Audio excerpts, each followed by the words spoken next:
Thank you for having me. And thank you for being here to the others as well. All right. In terms of my overall practice, it's as interdisciplinary as it gets.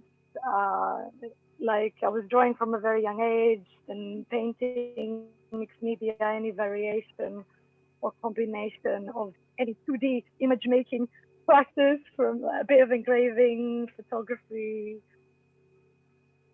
many things. Um, and then like the main focus slowly started to shift as I went into uni, having some background in dance and all of that. It started becoming performance more and more, which was then recorded through cameras and then edited really heavily, and then obviously started working with the sound created from the performance, and started working a bit more slowly on music, which had been the more sort of underdeveloped part of myself, you could say, because of some psychological blockage that I was dealing with in my late teens and early 20s. It's a long road to get rid of that, but it's getting there. 10 years later, it's getting there. So this is in terms of media. In general, how I approach art and how I always did, first more unconsciously and now a lot more consciously, is as a tool for transformation as well as self-exploration.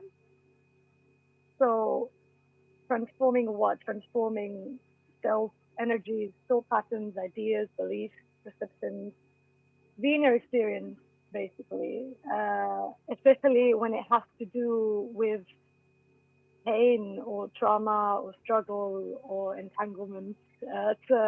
The word entanglement has a particular reference to the main project that I will talk about later, which is not 100% finalized yet, so I would welcome any feedback.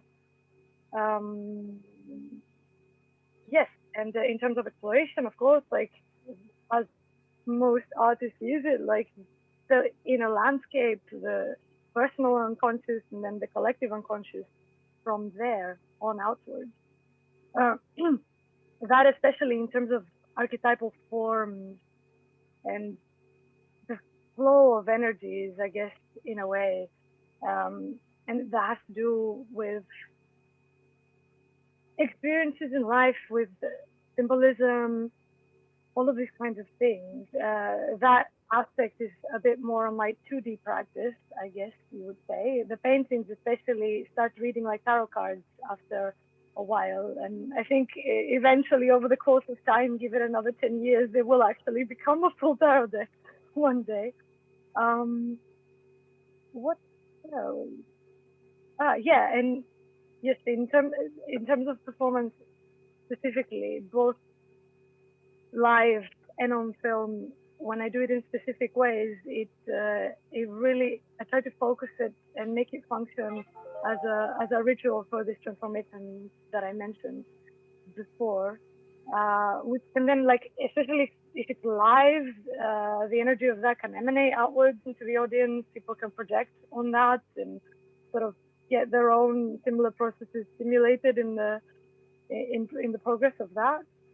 Um, so yeah, how I say it in my artist statement blurb is transforming emotional, mental, physical pain into protective and creative power, propelling one forward, exercising fears, integrating aspects of the shadow self in a process of liberating the true self. So, what would you like to have a quick browse from? We can check out really. No, wait. For a general scope into absolutely everything, can be the Instagram, which I will do like a gentle scroll so you can have an idea, because it's like literally everything together.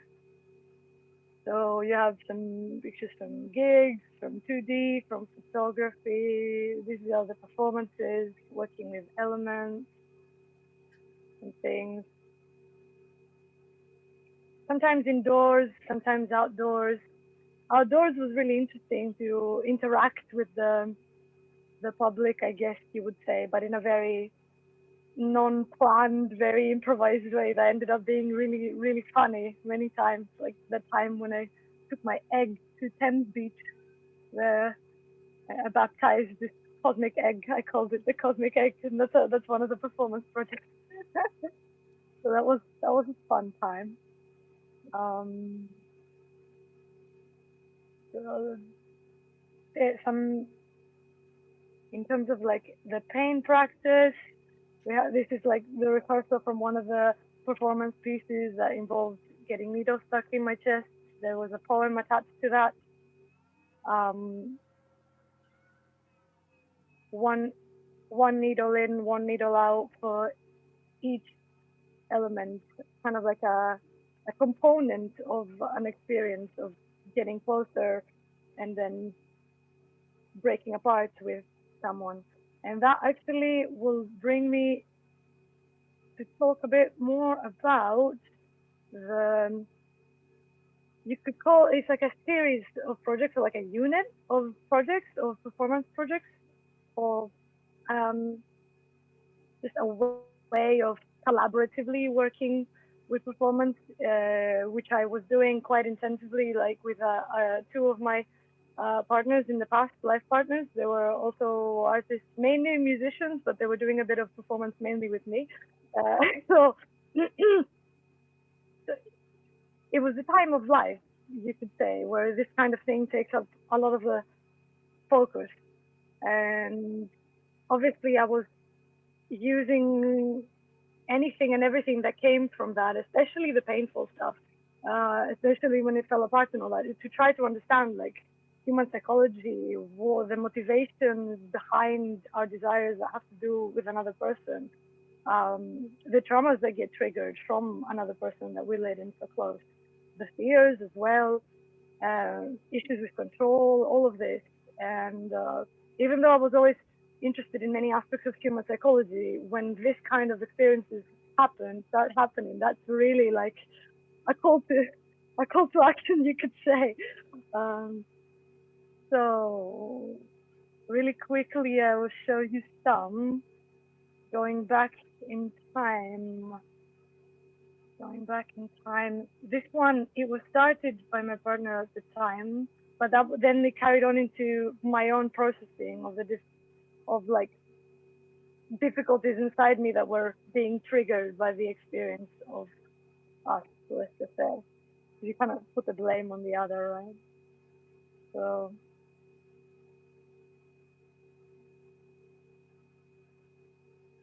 is that clay? huh? Is that clay being Yes, put on the body? Yeah. a lot of it. Yeah. That was some years ago, actually,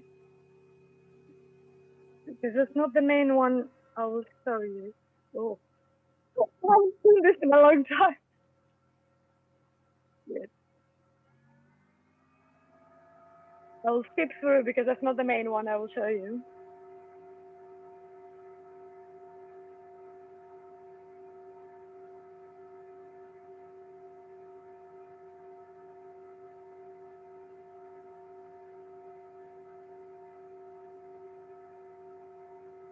Slowly and painfully removing that.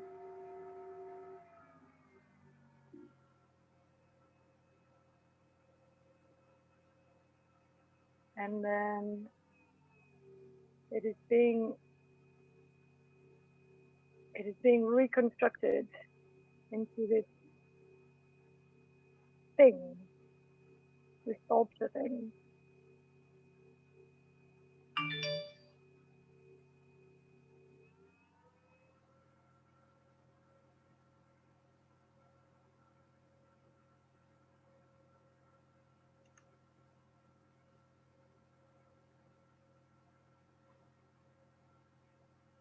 So the thing breaks apart.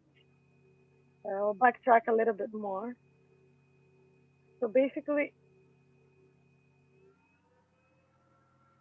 sorry. So this is what I wanted to catch. It breaking apart, but it has a light inside it.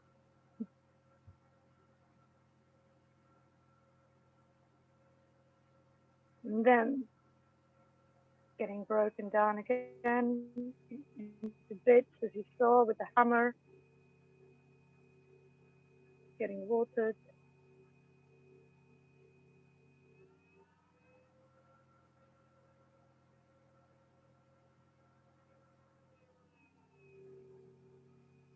And getting rebuilt again.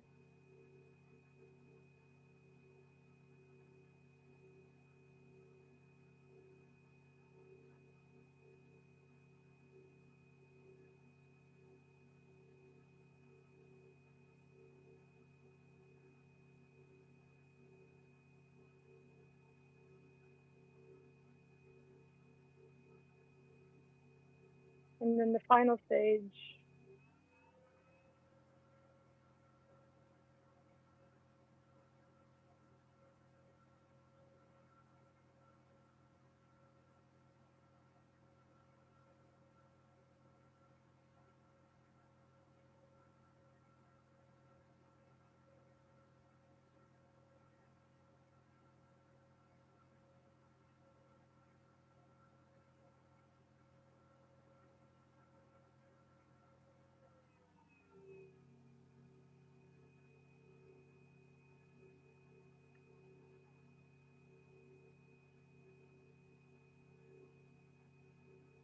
Is that pigmented or is that just the clay water? it's paint, it's black paint, but it's also mixed with the clay, so it gives a really weird ashen look at the end, which I found quite interesting. Oh yeah, when it starts drying, it's so interesting. Yeah. Like an old statue I felt by the end of that. So anyway, I don't want to take too long with this, but just to, because it's a nice sort of like narrative timeline, this project of like the stages of transformation of like one specific thing, like one specific sort of painful thing, or like a constricting energy, and then becoming the, changing shapes and forms with it, and having it become a thing, a source of empowerment rather than anything else. So yeah, like a weird form of therapy, you could say. So what else? How long did that take to film? Sorry, what now? How long did that take to film? It was filmed in three different stages. The one where I was making this castle, like sculpture, and then the other when I was breaking it apart and making the ellipse, and the third occasion with the black paint thing. So I don't, like, it was all like a few hours each time, with the longest one being the one with the where I was building the statue and having it piled on my chest, because the whole process of like ripping it apart and then making the whole sculpture took a really long time, actually, and it was really tiring, but it was in a really good way, you know, because then you really get to like struggle and grapple with the thing in a very physical way, and I find it very cathartic. So in fact, I hope to sort of create more workshopy type of experiences at some point in the future, like inspired by things I've done like this, because I saw the value in it as an embodied experience. It's not enough to just sit there and watch, but to actually get your hands dirty. It really makes a difference. So what else down? So you right, we're not there yet. So then we have the endless struggle of trying to be close whilst everything is pulling you apart. This unseen forces lurking in the corners of the subconscious.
whoops, something, sorry.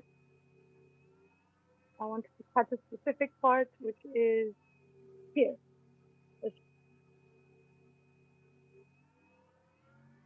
Okay.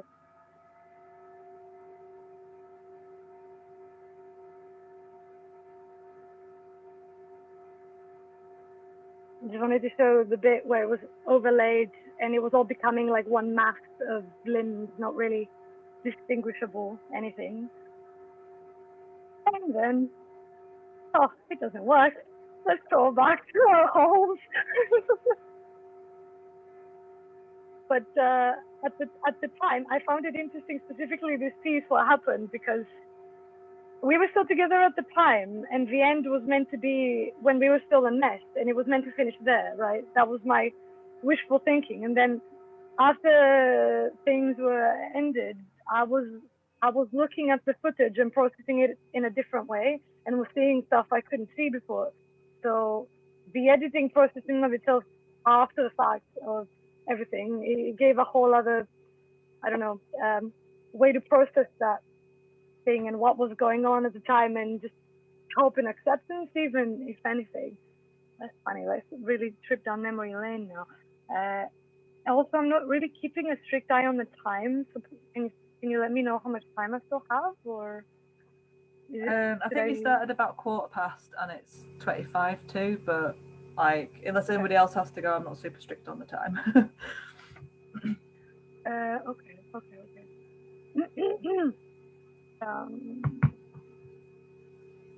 One moment. I want to check something. So do you have somebody who's videoing you, who's filming you, or do you set up the cameras and do various things? Just, you know, how does? Both. In the projects that you saw, the camera was on the tripod. There were all the projects. Recently, I've been working more with people, like with a friend of mine who is really good with a camera. The last project, which after we skim through a couple of things, that's the one that I will show you, the main one that I will show you the most, I guess, which is not finished still. So we have like only moving camera shots. There is no still shots in that one, which is nice. It was nice for a change.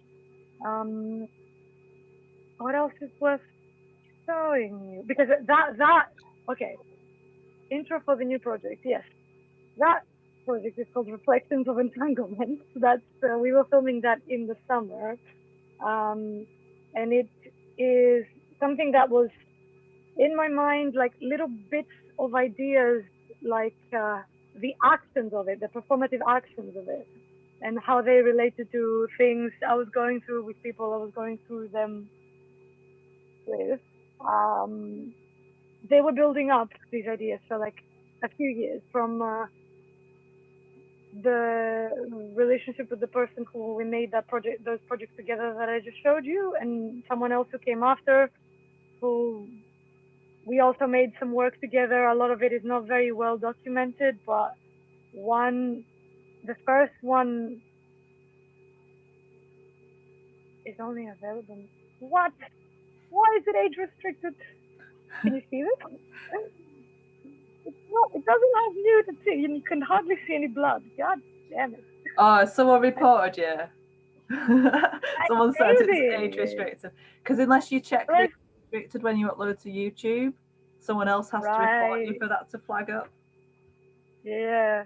So this was live, and it was documented in a very patchy way. It was cool, but it was documented in a very patchy way. So it means we lost the finale. I will skip through because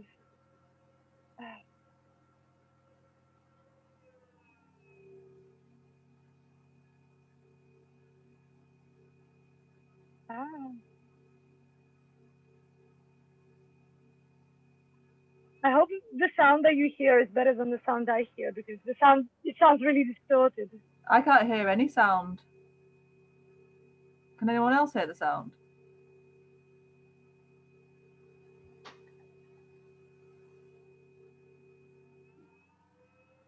You can hear a tiny bit in the total background, but it's very, very light.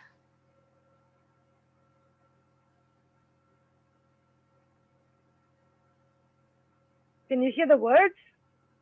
No. No, it might be an issue with it coming through the headphones. I've had this before.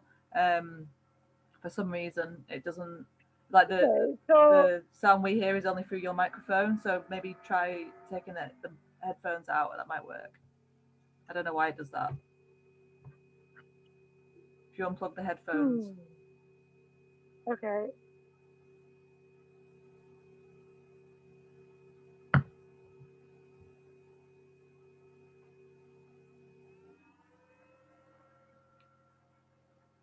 No, it's still no sound for me. So in that case, I can just talk about it because anyway, I was showing this as a precursor. It doesn't matter. I won't show this because it's like if you can't really experience it, there is no point. There is no point.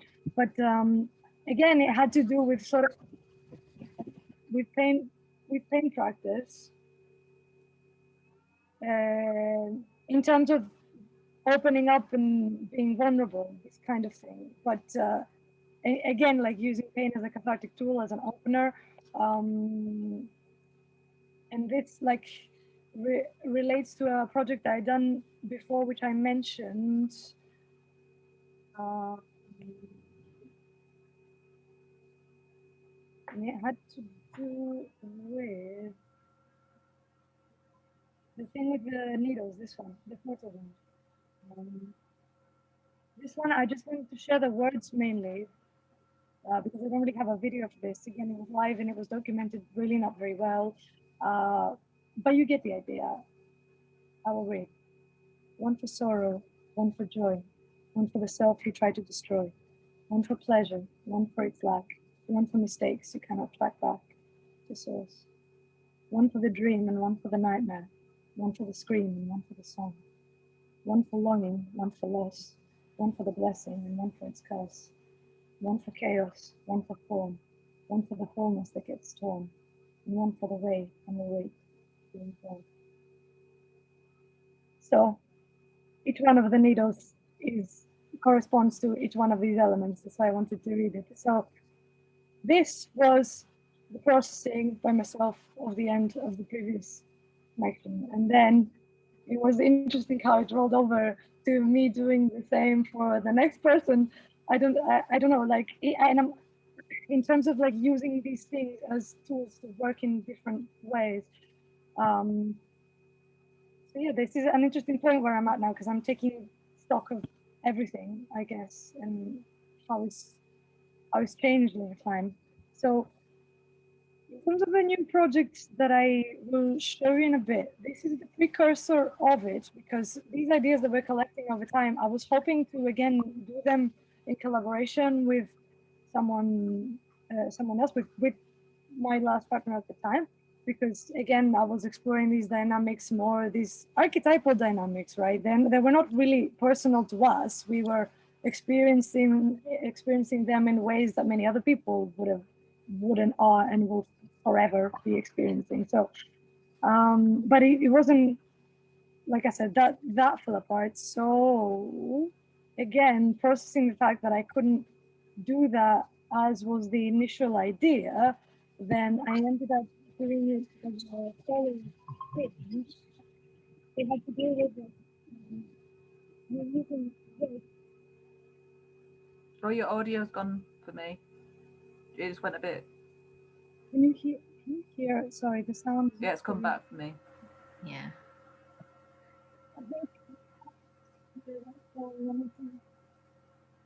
It's like you're underwater. Yeah, it's because the I didn't realize because I was only one person. But... Okay. Can you hear better now? Yeah, it's got back to before. Yeah, thanks. Okay. I think it's well. All right. So yes. So basically, this whole idea of entanglement and bondage to ideas, to emotions, to another person, all of these things.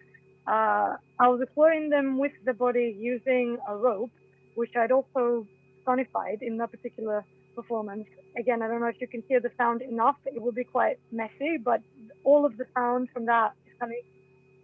is coming from the rope. It sounds terrible, but I think it's just because of the processing of this application that we're using.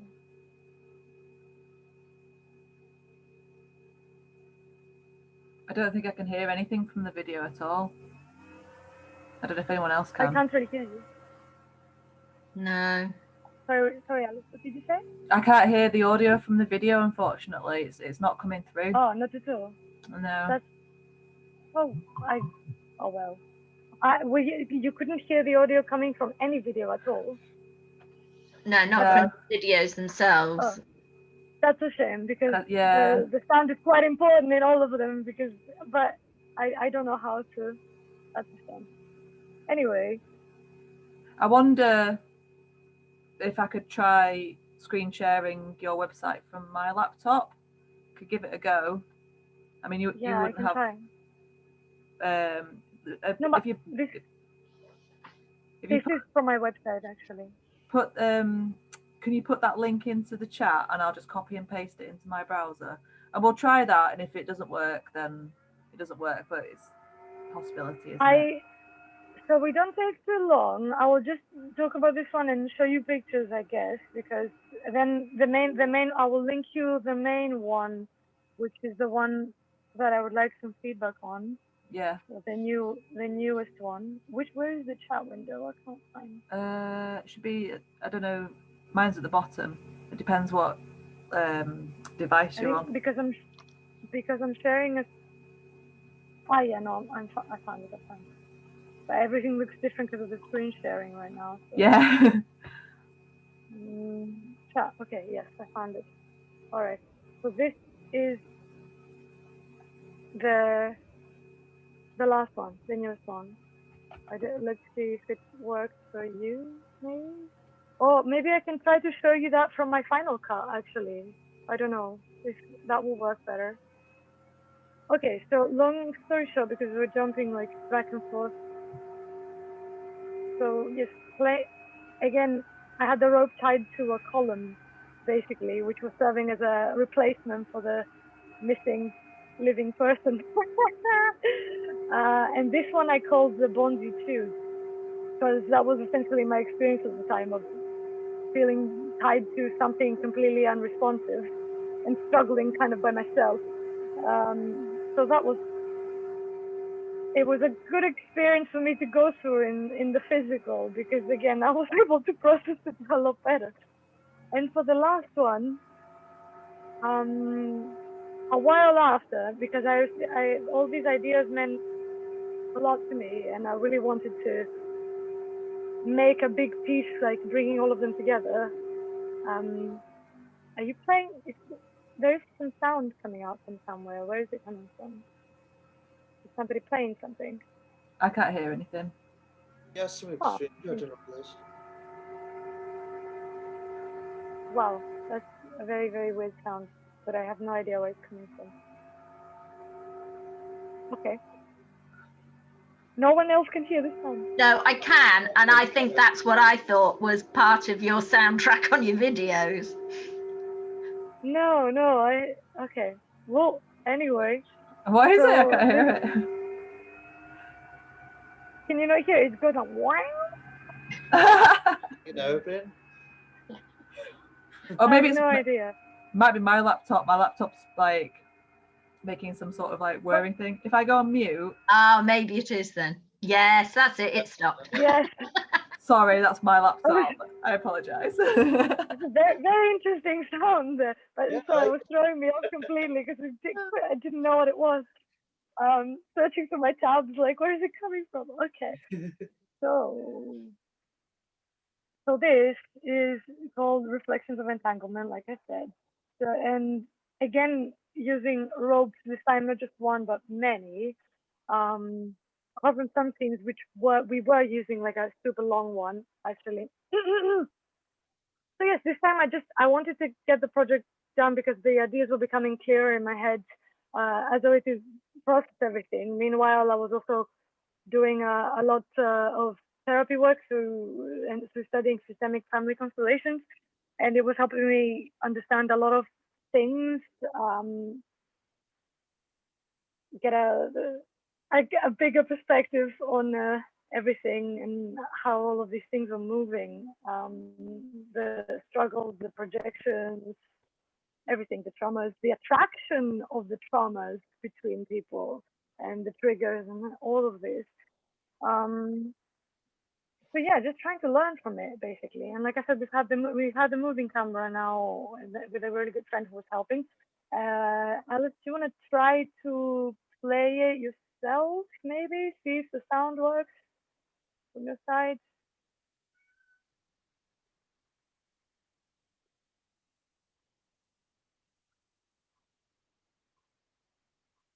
You have to like there's a little bar there. If you maximize the screen, and there's that little next to the settings icon, there's a little bar that you need to click on that for any sound to come on. The bar will be blue. Whereabouts? Bottom right hand corner next to Vimeo. Next where it says Vimeo, this bar, this loading bar. Oh yeah. You need to click on that. Oh. Yeah. Can everyone else hear that okay? No, I can't hear anything. You can hear very really faint. Unfortunate. Very faint. No, that's her computer still. Oh. Is that any better? Yes. You can hear something. Yes. Yeah. If you can go a little, if you can make the screen bigger, Yeah. Oh, but that sounds terrible. That's not how it actually sounds. It is glitchy. Does everyone else see it super glitchy? Okay, can we try something else? Is that okay? Yeah. Can you pause that and can we try something else? I'll try to screen share again, and I'll try showing you. You've disabled participant screen sharing. I will try to see if it works through my Final Cut directly. Can you share, or do you need to make me host again? Yeah, no, I can't. You need to make me host again.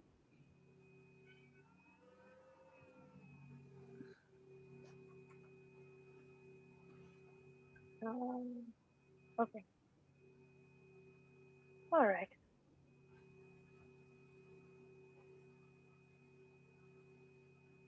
So let's see if that will work any better.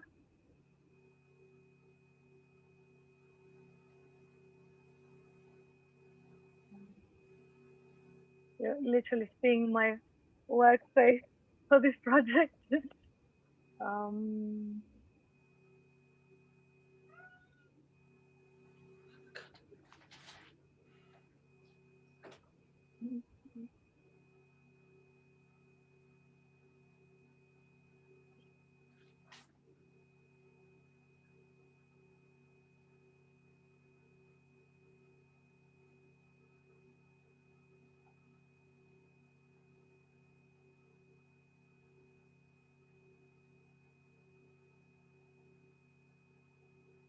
Oh, well, I can't hear anything either. Ah, that's a shame. Anyway, I guess there's nothing to be done about that. Well, we can go and it's Sorry? It's not quite the same, but we can go and look at your videos later. But yeah, because the sounds are always quite important, like I said, and this one I made the music for as well, and I tried to make the sound of the thing that pulls you in, basically, that makes the whole thing as immersive as possible. It's really like half the project if you can only see the image, but anyway, what can you do? I will skim through it from here so that you get the various stages of the storyline.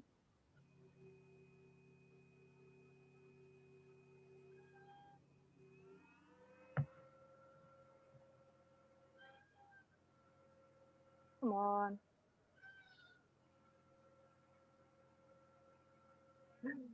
Technical difficulty.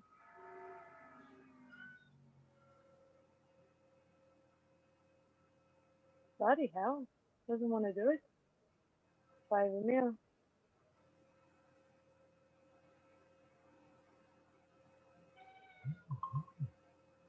Okay.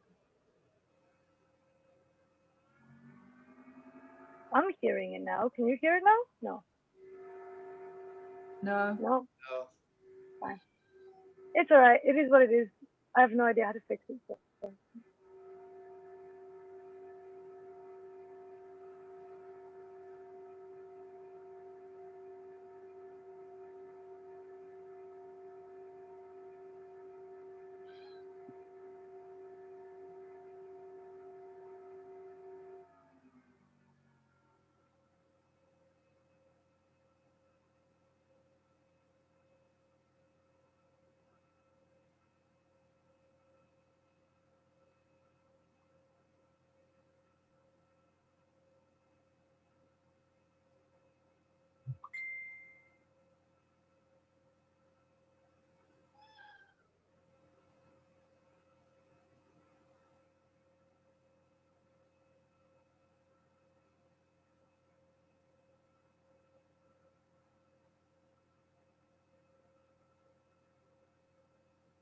Ah.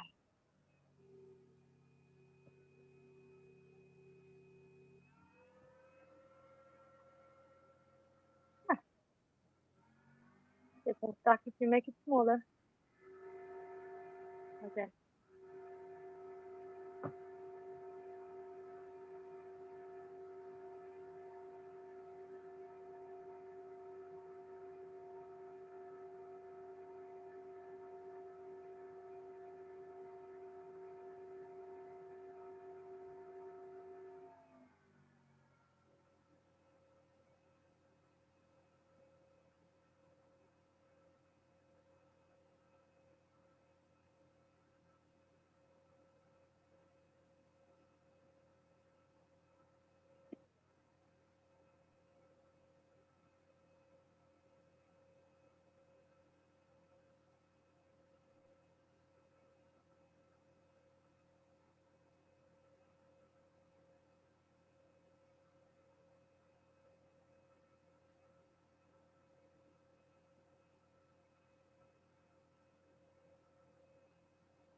I think I forgot to say actually that this because I wanted to make this project and not have it like fail or have any issues with it, and it wasn't possible to make it with any of the people that I lived these things with. I found another artist who I knew, kind of half knew from the internet, and then I asked if they want to be involved. So in a kind of like the project is the focus. So and they went for it, and now we're quite good friends. So that was quite cool. Yeah, and we did a good job with another friend of ours make it on the camera, and none of the drama and failures involved. That was one of those pluses. Is this the most recent one, did you say? Yes, I was filming this summer, actually, just here in London, we were filming. So is that quite a shift away from working with like life partners to sort of more of a kind of on stage? Yeah, and like on the other one, again with the needles that I showed you, again I was working with friends, and it's a different kind of experience. I cannot say like, I cannot rate them against each other, because they're very different things. Each of them has its advantages and its challenges.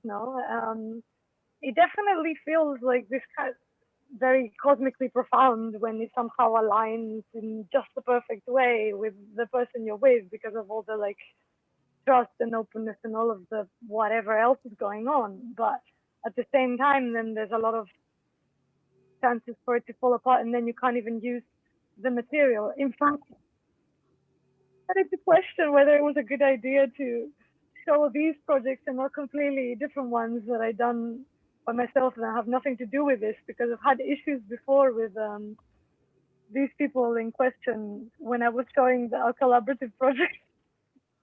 And they were asking me not to, and yeah, I don't know. I don't know.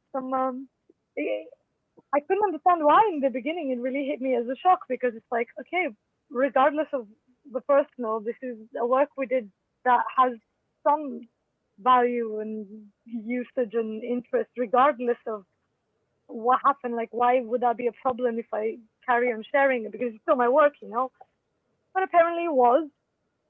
So yeah, I don't know. I don't know what to say about that. Maybe but basically, disclaimer people to like sign some things in future. Do you do that? The whole kind of like people signing their kind of like their rights to the material as being part of your yeah, you do all that, right. So like you start a relationship with somebody, they propose a collaboration, you're like, right, well, you have to sign this first if you want to do anything. Like yeah, I know it's a problem. It's a shame, but I wanted to show this video in particular because I'm still in the process of editing and just working on the impact and the structure and all of this. I think it's a bit like there's some things that are repeating a lot, so they do need to be cut, and there's a couple of things that are not even included at all. So there is still some work to be done, even with the sound, because right now the sound that it has is like a 5-minute track repeating 3 times. So like I need to do that 5-minute track is going to be a part of the final sound, but there's going to be more work done on it to work, just be in line with the different dynamics as they unfold and stuff.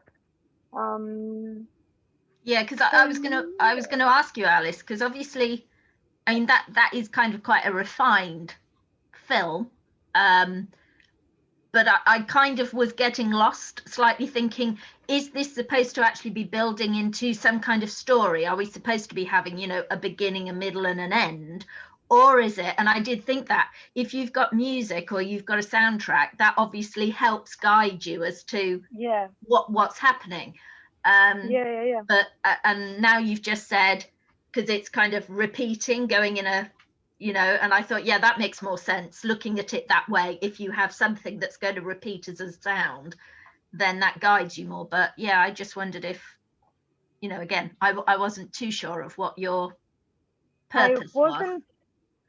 I didn't want to leave it to play through as a whole because it's like 14 minutes long and it was going to take up too much time. So maybe the jumping forward didn't help with the continuity as well. But I'd broken up, like there were a few different times of filming with different things. Like the one was at the lake, the other one was in the red space when we were exploring this web. The other one was when we were taking turns, like wrapping or binding each other in this way, and then another day when we were wrapping ourselves to each other. You saw that bit.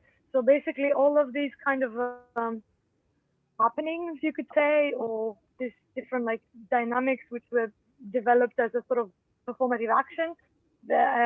I'm breaking them up. I'm breaking the edited footage of that up, Right. and just interspacing it and putting it into each other. So it's basically shifting from one sort of storyline to the other, you know, Okay, and they're like yeah. kind of moments suspended in time, woven into each other. Because with that, I wanted to kind of like express this sort of, or explore rather, how memory works after everything is over, and you get this like flashes, juxtaposed flashes of like, well, that time, and then again this time, and then, you know, and it becomes quite a confusing mess.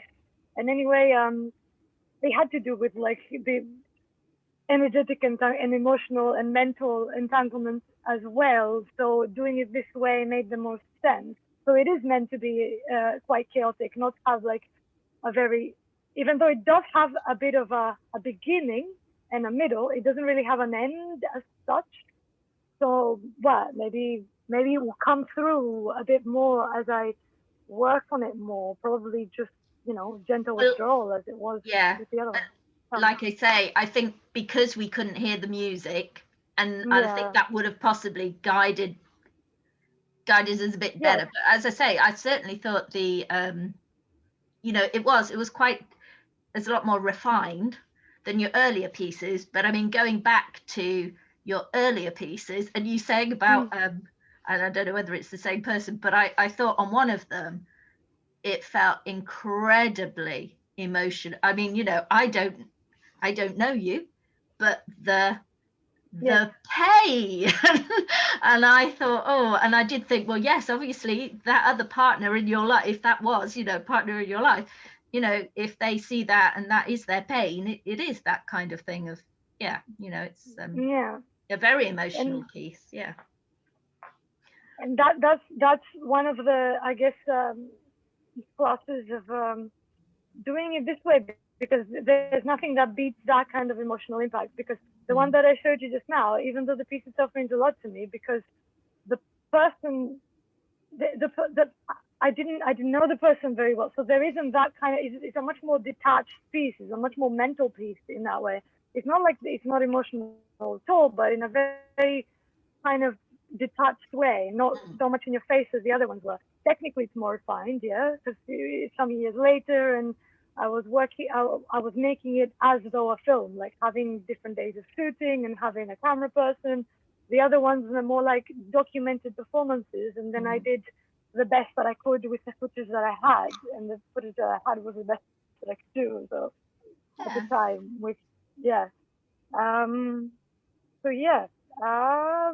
like I said, pros and cons to everything, but I have it's a mixed bag of feelings, this one. And I was thinking to also maybe have some words, like recorded spoken word, but I'm not entirely sure. But this is the thing, you can't really give me any feedback on the sound because you couldn't hear it.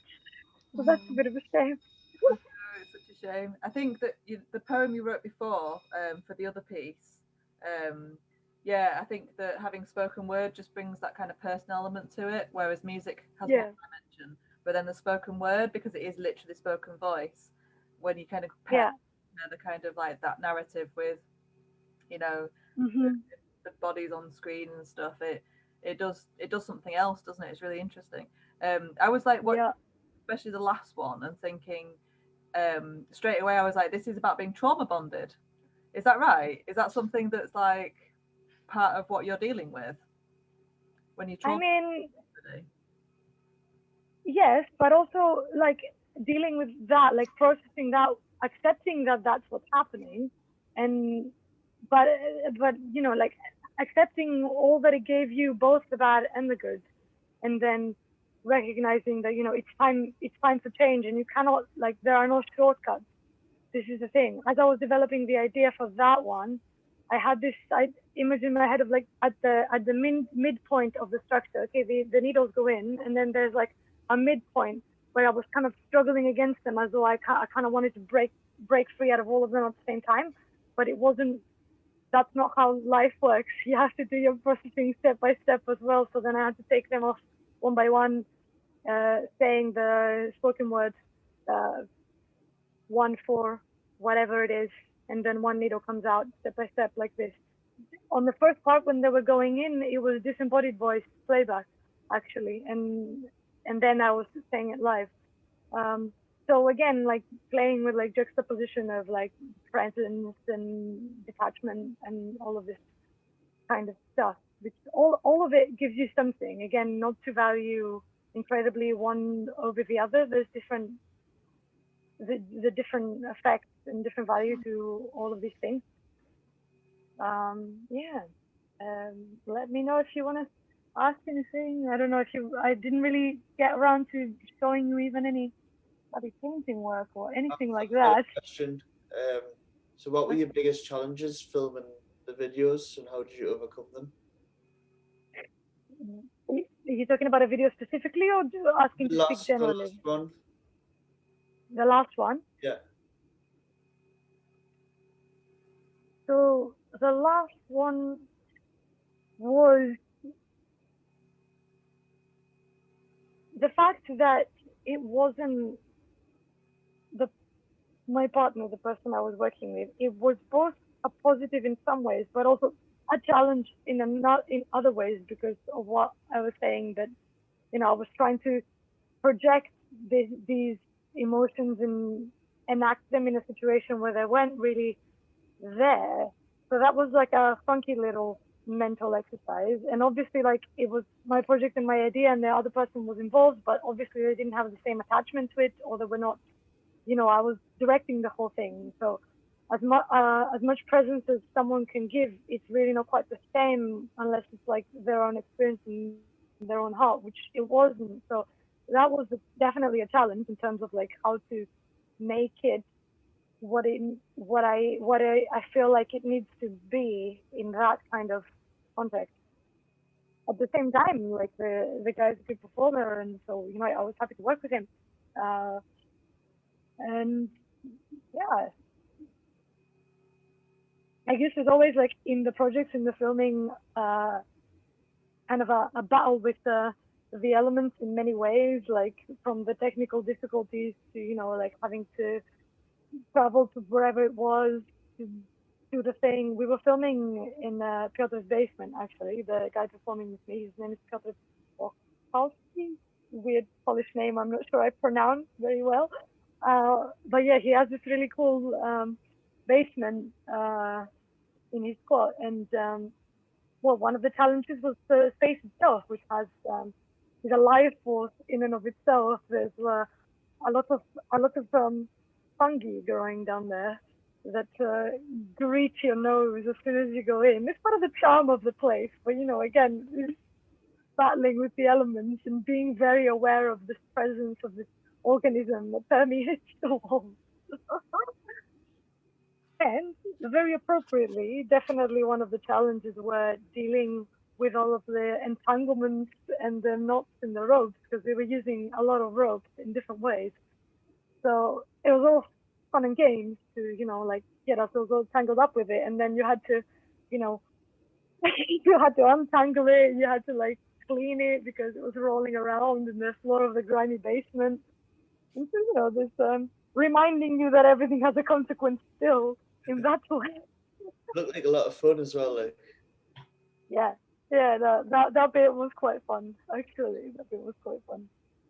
It's it's always one of my favorite parts, actually, when I get to, again, like embody emotion into action. That's why I love performance so much, and that's why it really is really cool in a different way to do it collaboratively as well. Even if it's with a friend, like it's a shared experience that it's very hard to compare with anything else. I'm sure there would be something to compare it to, but at the moment it's not coming to me. But yeah, you share energy and create energy together in a way that's very unique. Um, so yeah, I don't know if you have any more questions. Meanwhile, I'm like browsing paintings here, just because I don't know, it's completely unrelated to the videos in a way. Well, not completely, but I forgot to show any of this at the start. So let me know if you want to ask anything or see anything else in particular. Or... Yeah, I'm really curious. Do the paintings and drawings kind of run alongside the performance art? Do they come from similar ideas? Like, how do they? It's difficult to sometimes, like, yeah, kind of position them, but how do you see them linking in with each other or not? Right, yes. In fact, I even made some notes about this. Let me find 1 second. I'm going to put you back into this. I wish I had a kind of slideshow now, but um, I guess you could say that it always has to do with something archetypal, and with the paintings and the drawings, this comes out more in a different way, more in a visual way. I can show you. I can bring up some drawings as well. Like this is some of my more recent ones. Um, so two main things, other than the symbolic and the archetypal symbols and imagery and stuff that just bubble up always. It has to do again with this kind of like way of collapsing time. Because if you want to express movement can only be in time in a static 2D image.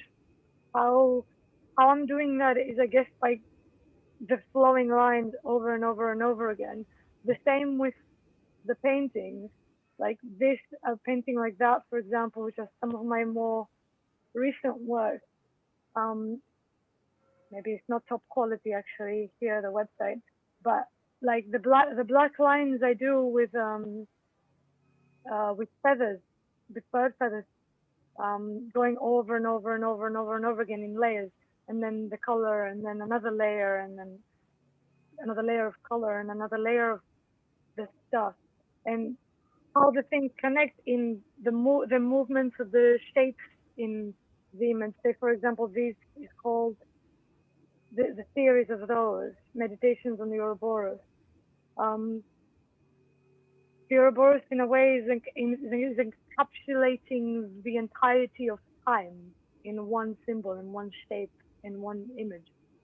So, in a similar way, how I play with that on film is with the stretching and the speed and the overlaying and all of that, but in a much different scale, I guess, with the painting, because it's completely, because of the kind of medium that it is, I can just generate images out of pure unconscious or subconscious or whatever it is that don't relate to the human form. And again, there is many narratives that can be put in it. For example, here, that's another one, a good example of this. Like, there's something else going on here, another like dynamic play of these like things there, these two shapes on their own, like sort of timeline, you could say, these little guys here going all the way into the belly of this thing that receives them. So I guess, I don't know if I'm being very coherent about this, but the contents of the collective unconscious, you could say, that is the main thing. And in the performance specifically, it's always more human and more personal because of, again, the nature of the medium. Like, I'm using myself, I'm using my voice, I'm using my body.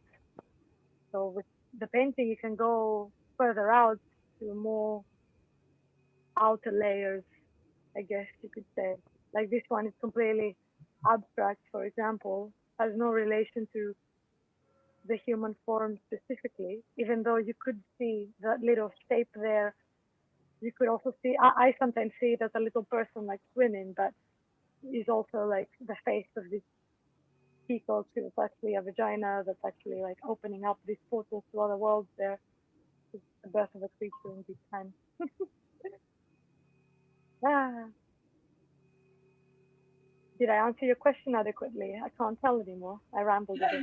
Oh, thank you. Yeah, that was great. It was great to see drawings. The artworks are fantastic, very inspirational. Thank you.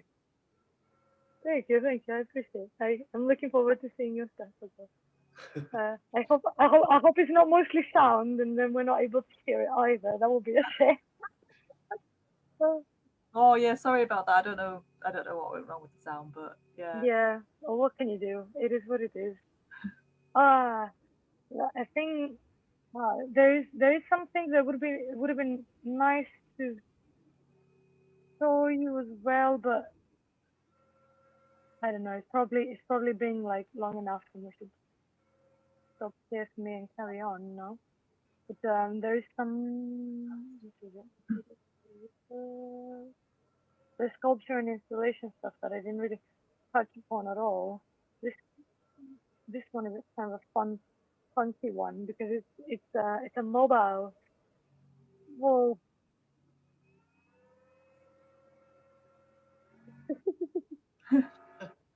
That's interesting. again, it has a sound piece that you cannot hear with a lot of spoken words and blah blah blah. That's awesome.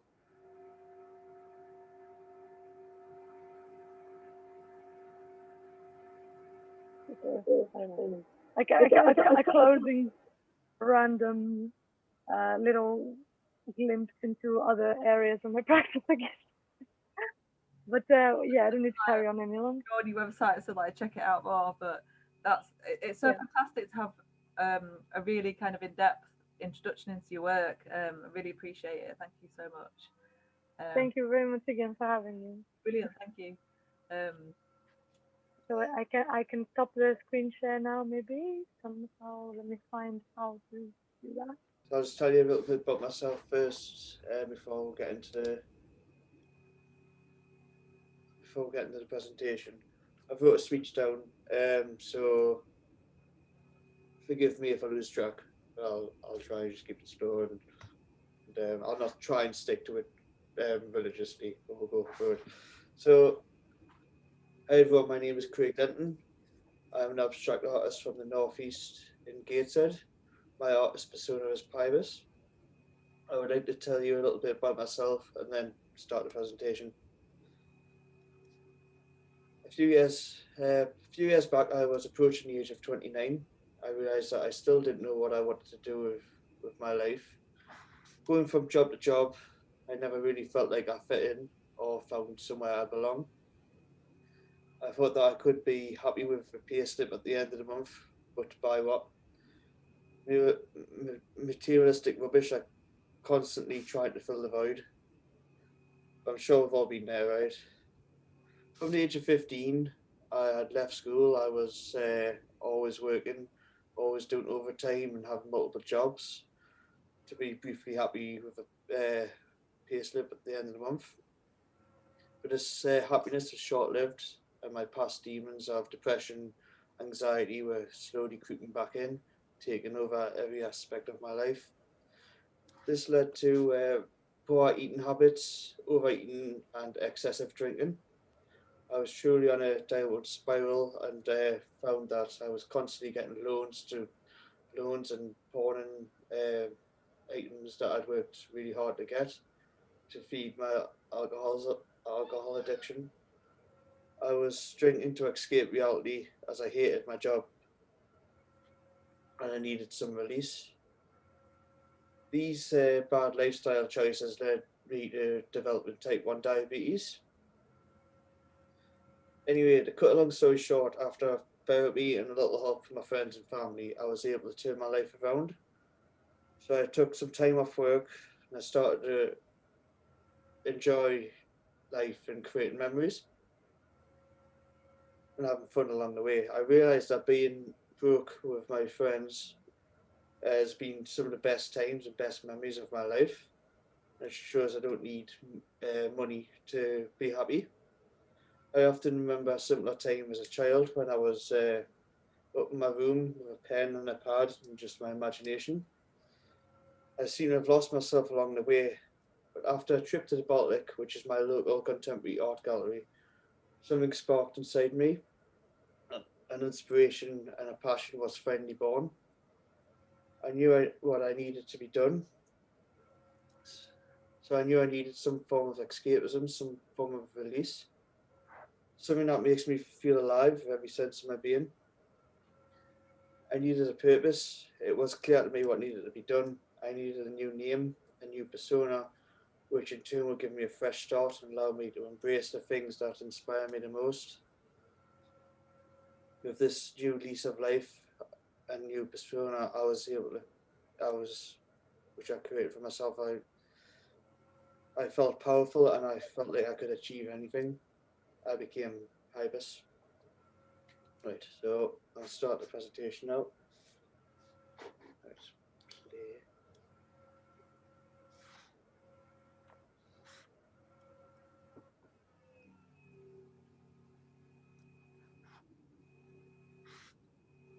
So in the rebirth, as I call it, self-discovery, I would draw anything and everything from like magazines, from just anything from around, from what I can see, just copying anything, just trying to getting back in the habit of drawing.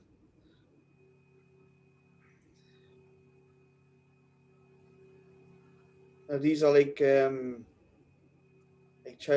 childlike drawings, but these are like I'm still very proud of these because they're like the building steps of my art. Oh, sorry, I'm getting lost. 2 seconds. Oh, don't worry. So, despite these being like really childish, easy drawings, these are the building blocks which I'm proud of to get me where I am today. A lot of these drawings are influenced by Japanese art. Now, as much as I like stuff like this, is not the kind of art I wanted to do. I know I wanted to do like abstract and contemporary art, but I'm really getting lost here. Bear with us. I apologise. It's no problem. I'm always nervous as well. If I have to talk about my art. It's terrifying, isn't it? Like, It is, yeah. I've never done anything like this before, so. Wait, 2 seconds. I'm completely lost. Bear with a minute.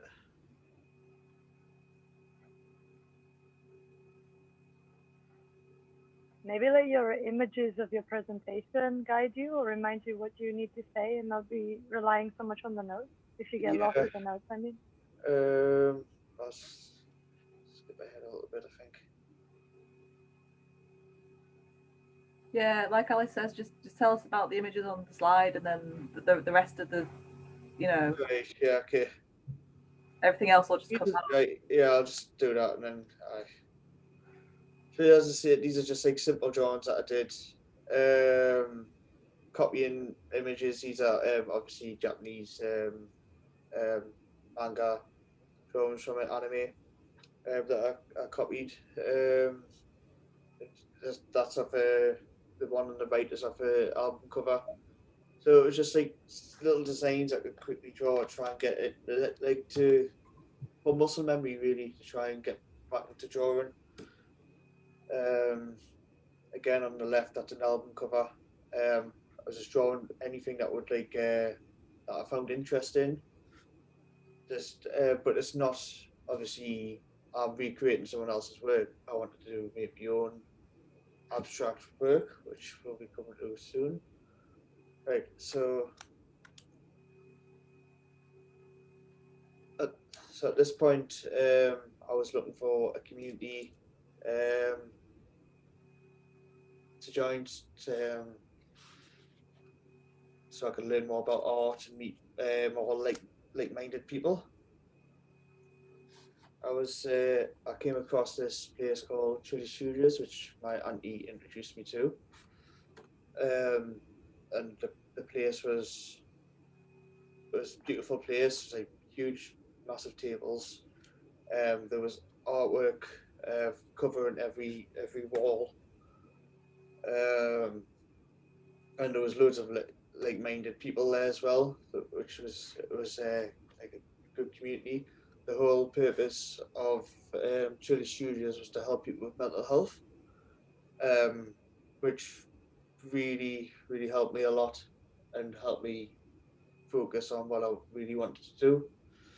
These are some recreations of famous artists.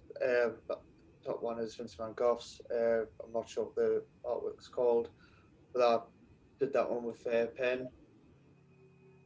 And this one should say, yeah, it's Alison Kiefer. I think it's called Sunflowers. I found this really fascinating because it's obviously sunflowers. You think beautiful colours, and versus like really toned down, like gothic and dark. And to me, that looks like, obviously it's my drawing, but I copied what was. To me, that looks like a dead person lying underneath some giant sunflowers. So I found that very interesting. This is one of my work that I created. It's called The Art of Binary, The Great War.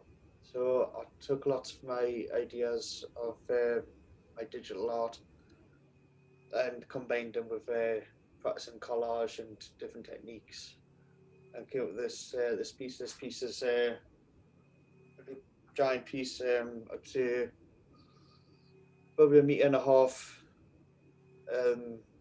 height to like 1 meter across, perhaps.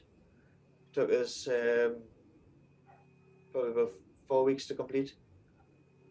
Doing it like 2-3 hours at a time, and I'm quite happy with that piece. Right.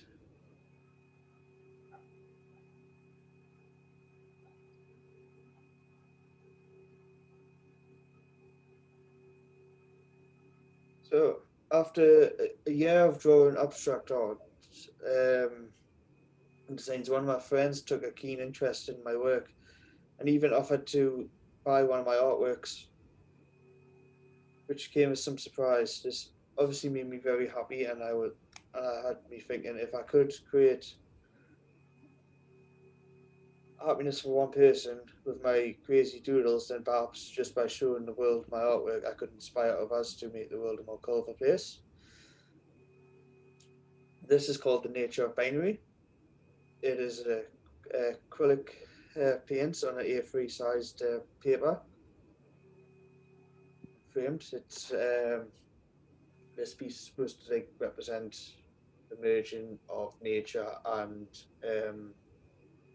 technology, and how things are getting like disarrayed, and you can't. It's harder and harder to tell the difference as technology moves on, and especially when it combines with the transcendence of humans and stuff. I've come up with the idea of having like binary numbers with like the word tree trunk in the middle. I think it's like a quite interesting concept. And then with the red zeros there, they're just random, but I thought it needed a little touch just to bring it out a little bit. So I just ask, what do the ones and zeros read as? Actually, so this one, if I go back, I don't know how to go back. Sorry to interrupt. No, it's fine. That's a good question.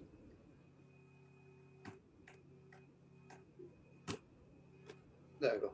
Right, so that don't mean anything. So basically, this was a mistake. Because I've made a lot of mistakes in the ones and zeros. So I made another one later on with a proper meaning, which meant look deep within nature and all will become clear. But my friend didn't like that version. He preferred this version. So that was the one that got sold. I don't think I've got an example of the other one to hand, but the other one was a lot more neater and obviously had the message behind it. This one was more random, so it's not really binary at all. But he preferred it, so I was like gutted when I made the mistake. But he was like, no, that's the one I want. I like that one. So I'm happy that mistakes can be a good thing. Oh yeah, definitely.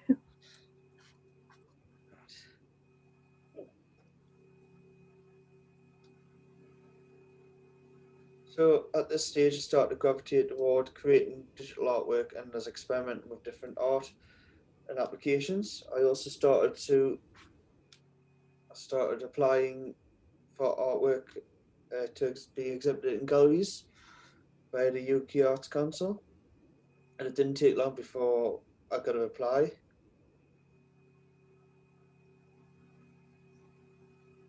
These are just examples of some of my early digital artwork, as you can see.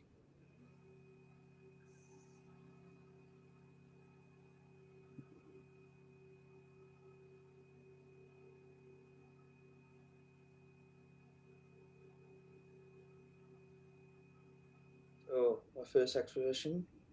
So I got a reply from the Aintree Hospital in Liverpool saying that they really like my artwork and the wish for me to display my artwork, which was in a forthcoming event in 2 months' time. I assumed it would take a long time for me to get the exhibition, as I was really just finding my feet.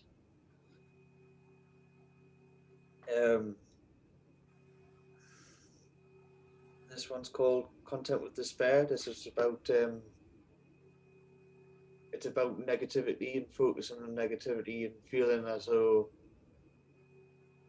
that's all you've got, and you've just like content with it, and you just put up with whatever life throws your way.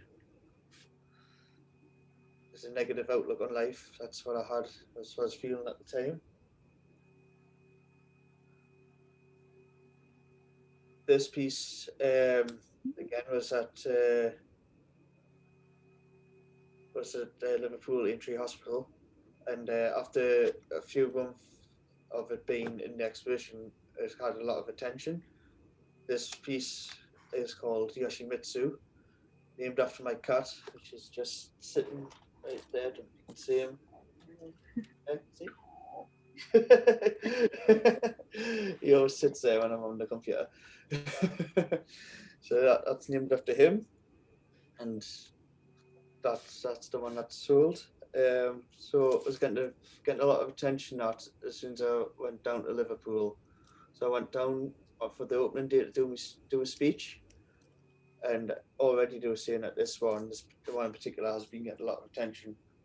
And as I say, a couple of months after, it sold, and I was like so happy. So this is like my second sale, but like first one commercially. So very happy about this. This is another one that was in the Aintree Hospital. So I submitted 4 pieces in total. This is the third. This one is about body adoption. I can't say the word, body. Then when you get like piercings and tattoos or whatever, what's it called? Body adoption or something? Anyways, so it's about like just like different look, different appearances. That's what that one is. And this one is about neglect. This one's about it's like a horse. It's like had a really rough life, possibly being abused. Doesn't look too healthy. So behind all these images, I was trying to get like the concept of like pain, loss from artwork. So there's the four together. The two bottom ones are, as you can see, on canvases. They're like prints, and the other two, I hand drew them out again. So normally, what I do is I draw them on paper or on my phone, and then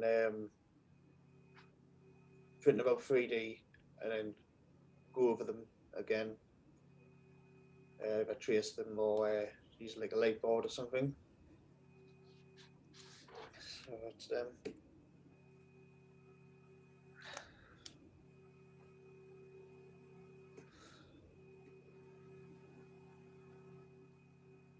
That's me doing speech. I don't know what I was doing there, but so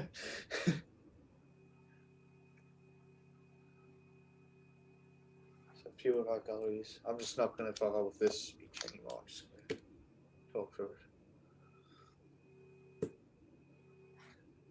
So there's the Yoshimitsu one again.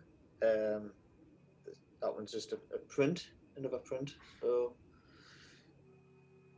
this one is at Nottingham Street Art, where I submitted 6 different pieces.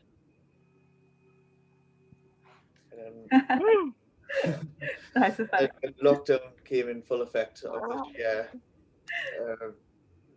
It was a very positive time for me, to be honest. So I'd moved back in with my parents, and I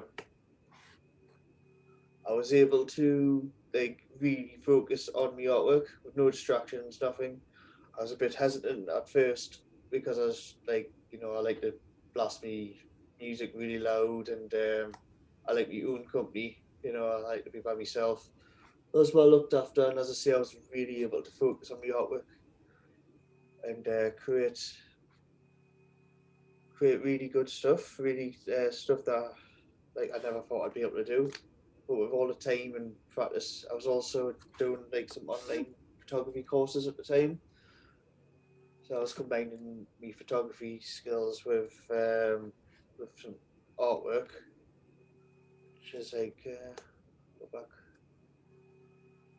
I love the title of that first piece in the slide we just saw. Don't worry, Charles will kill them all. Oh yes, thank you. Right, I have them too far back. I don't know. Bear with us. I want to talk more about one of my pieces here. Oh, I'm really back. Right, here we go. Right, this piece in the middle. So that's so that was taken at a local park, and I had one of my friends to pose with a skull in his hand and like draped like as if he was like a druid. This is just a idea of mine. He's like coming across the lake. This is like a religious, like a dark cult kind of style, and slowly it turns into one of my artworks that I did. So that's called The River of Lost Souls, just spelled backwards.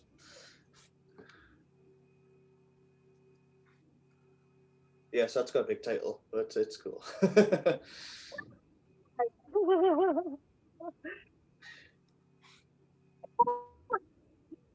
Before the suicide pact began.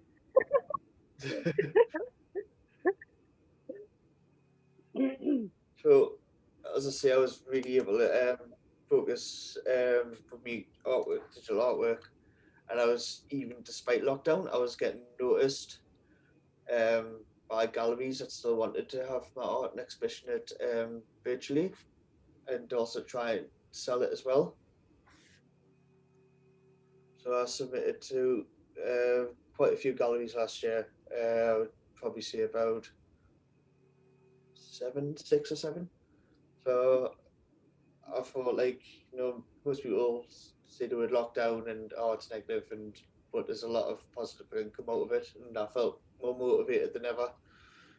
Here's some of my physical artwork that I did during the lockdown as well. That one's called City Lights. It's a mixed media piece.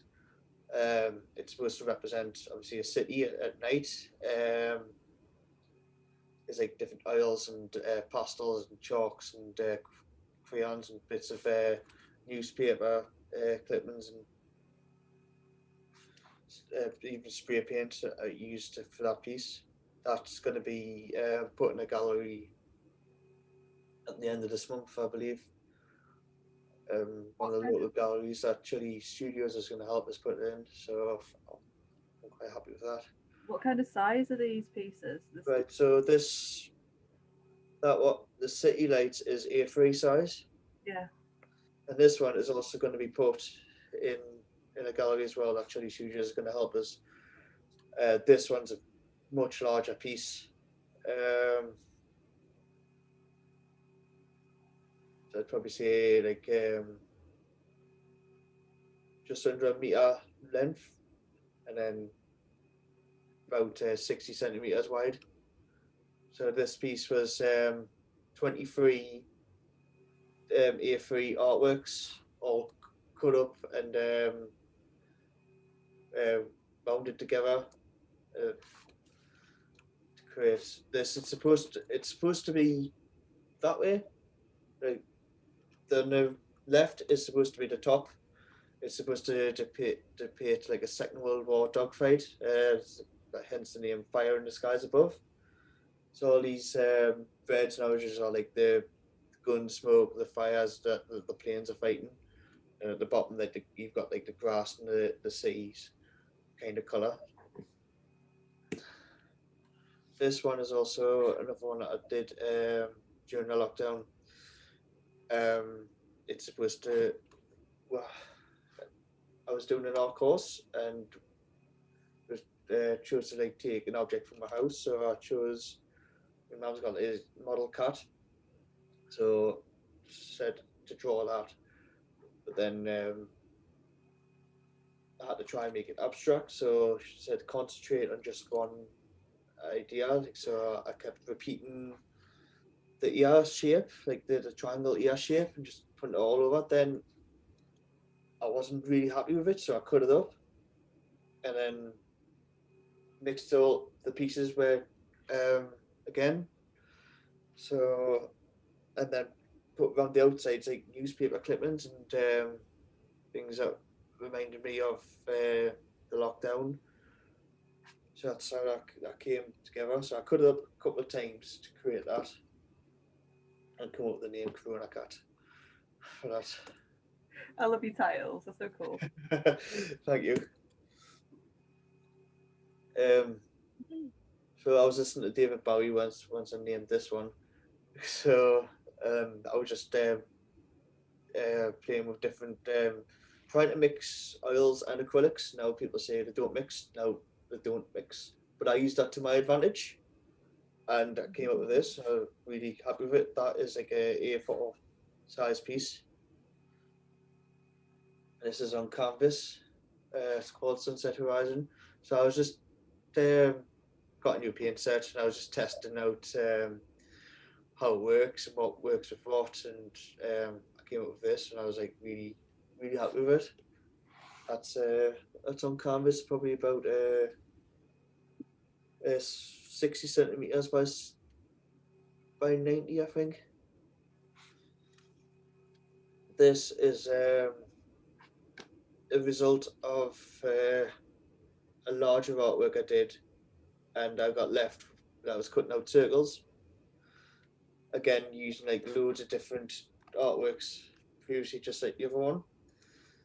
And I was cutting out loads of different circles, and I got left with all this. And I thought, well, I want to do something with it. It was just like discarded like that on the floor, and I thought, wait, that looks quite good in itself. So I got some cardboard, spray painted it black, and put that on it to give a really good 3D effect.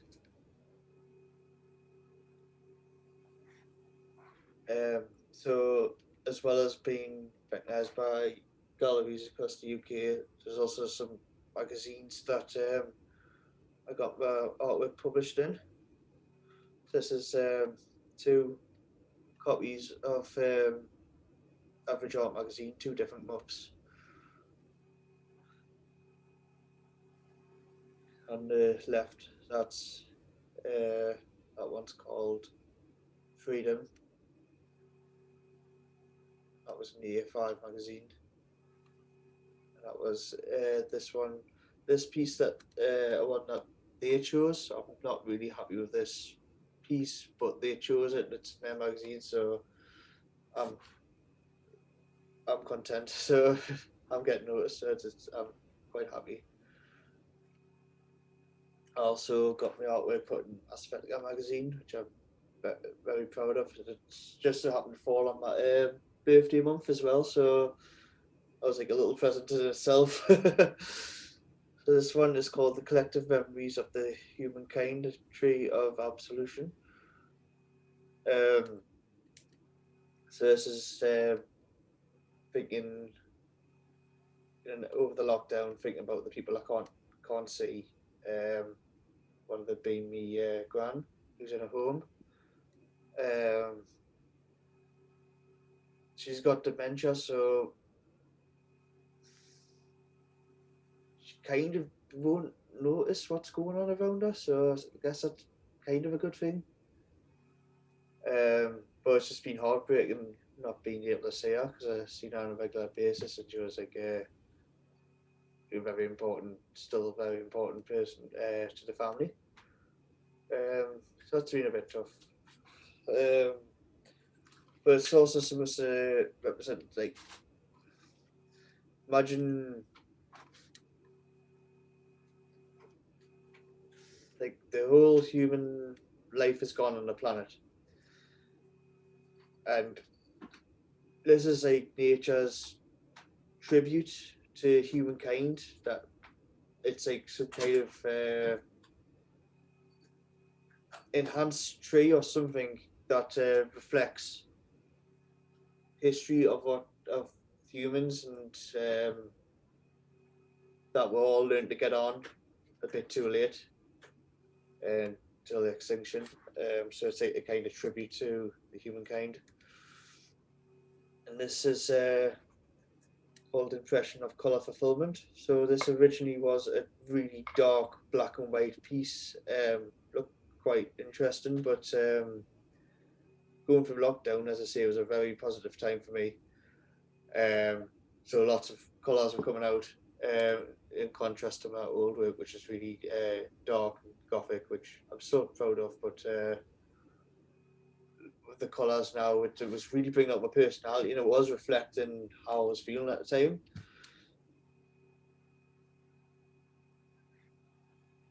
So present day, these are my artworks now. So again, I'm using like lots of different art applications, and combining them, taking photos, experiment with different textures, different ideas that I've got in my head, try and get them all out there.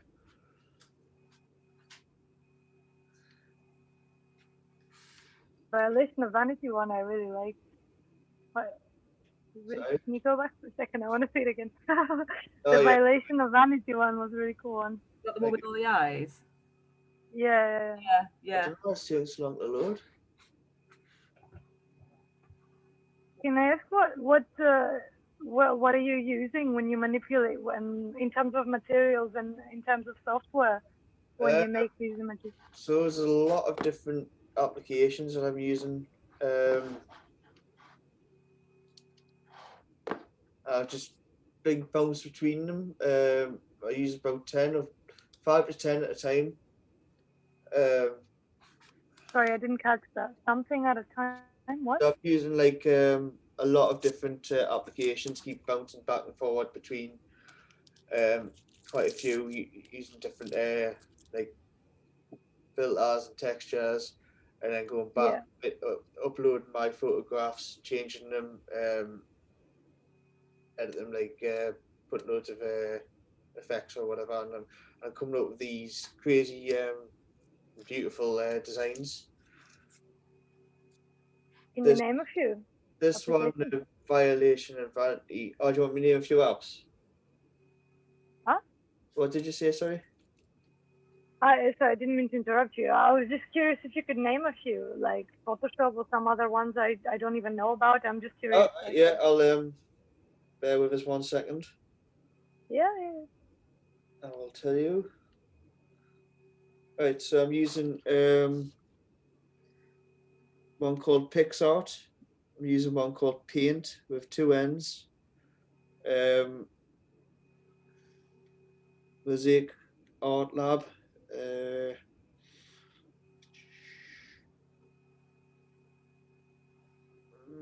I didn't catch the last one. The last one was called Mosaic Art Lab. Also, I found this thing called Deep Dream Generator, which combines your art with AI. Sometimes it works, sometimes it doesn't. But it's all experimentation. It's all like really fun. Yeah. Every day I'm going on. Right. And I guess sometimes you use you feed starter images through them, and then you manipulate them, and then feed them back to the different applications. I can either take photos, or I can start off with an idea, like a drawing like this. I'll show you. Just like I don't know if you can see that. Just like some ideas, some sketches. I just try and get anything out of my head. I've got this piece behind us here. That's another bit of work with different artworks put to it as well. I like experiment with different things all the time. These 3. This concludes my presentation, and thanks for listening.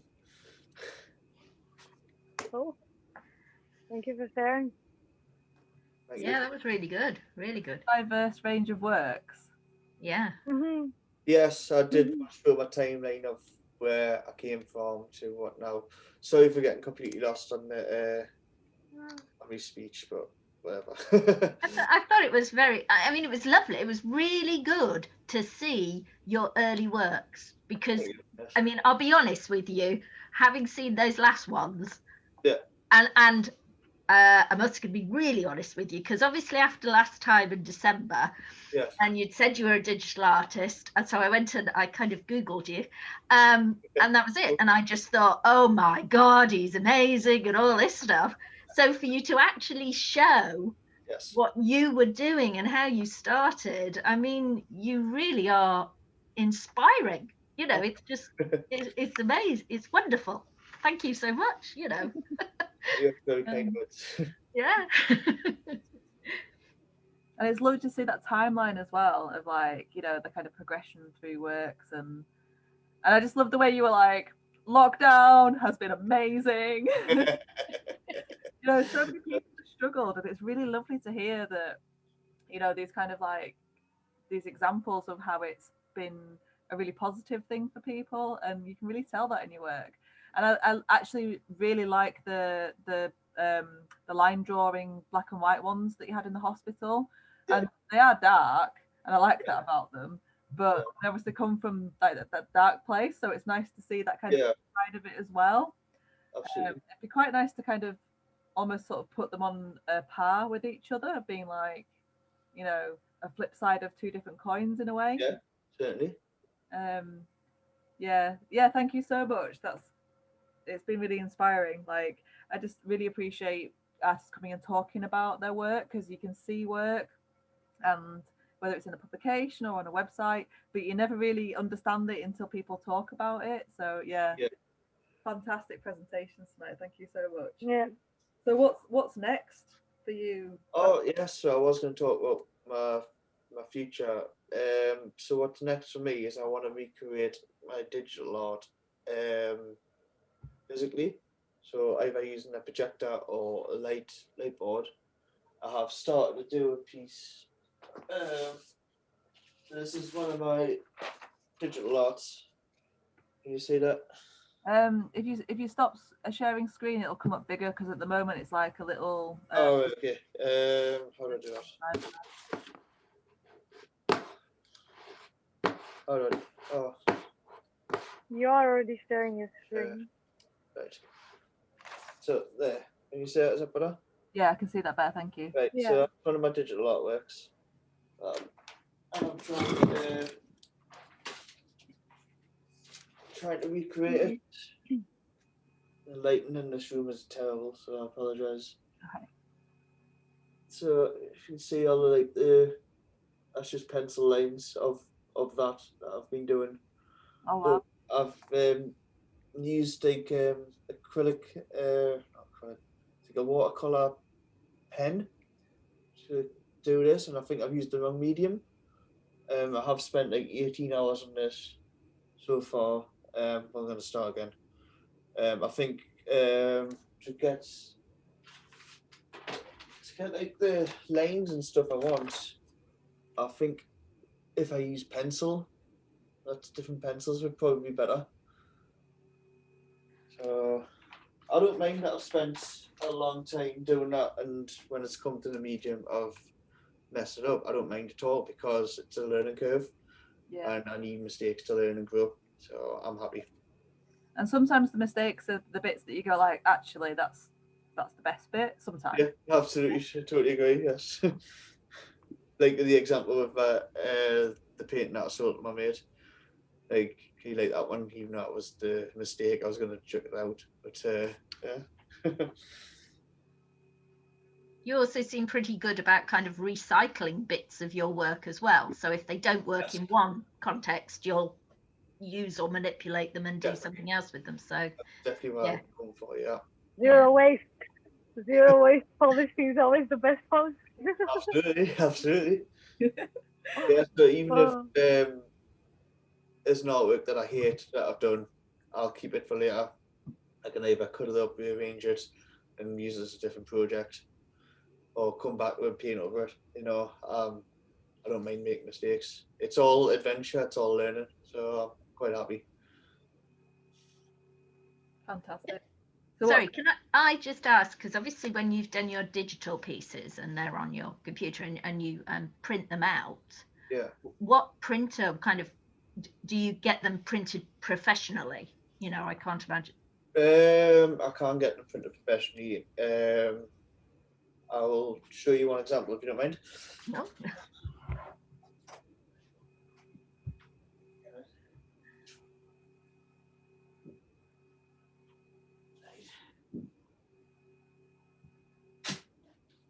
So this is one of the pieces I showed you just before. Oh yes, yeah. I can't put it that way. So yeah, I got that printed out professionally. But what I like to do is go to the library and print them out on a bit of paper, like an A3 paper. That's the scale I work from, A3 or bigger. And then trace over it and try and recreate it physically. Okay. That's the bit I'm doing the learning curve now. Yeah. No, but I mean that looks fantastic. No.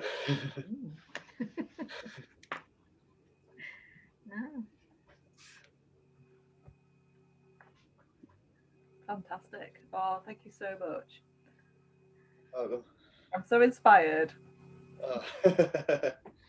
It's both of you have been fantastic. Thank you so much. Been very interesting tonight. Thank you. Really, and even though two very diverse practices, there seems to be like subtle threads running through them about kind of like pain and trauma, and it's quite. Yeah, definitely. I think I've found my own style, so it's good. I mean, it's the human condition. I think whoever's trying to pretend they're going through life without any of that is like has a massive blind spot for one. Yeah. And for another, it's really useful to process it.